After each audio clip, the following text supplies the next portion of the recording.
বিভিন্নভাবে ব্যবহার করি, কিন্তু দুধের সাথে যদি আপনি এর ব্যবহারটা করেন তাহলে আপনার 8টা রোগ থেকে আপনি পরিত্রাণ পেয়ে যাবেন। এটা রসুনের মধ্যে অ্যান্টিব্যাকটেরিয়াল, মাইক্রোবিয়াল, অ্যান্টিসেপটিক গুণ থাকায় আপনার শরীরে এটা কি করবে, আপনার যদি স্বল্প মেধা থাকে সেই মেধাটাকে উন্নত করবে। এটা স্মরণ শক্তি বাড়াতে সাহায্য করবে, কৃমি রোগে আপনার সাহায্য করবে, রাতকানা যাদের রোগ আছে, রাতে একটু কম দেখেন, রাতকানা রোগে আপনাকে এটাকে সাহায্য করবে।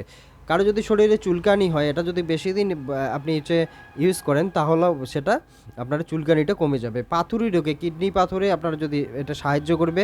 জীর্ণ জ্বর, কারোর সময় সময় জ্বর আসে, সেই জ্বরে এটা সাহায্য করবে। শরীরের অলসতা ও দুর্বলতা এটা দূর করতে সাহায্য করে। আপনাকে 1 কাপ দুধ নিতে হবে, সেটা রসুন 2টা থেতো করে, 2টা রসুনের কোয়া থেতো করে সেটা রাত্রেবেলা আপনি শোয়ার 1 ঘন্টা পর খেয়ে শুয়ে পড়বেন।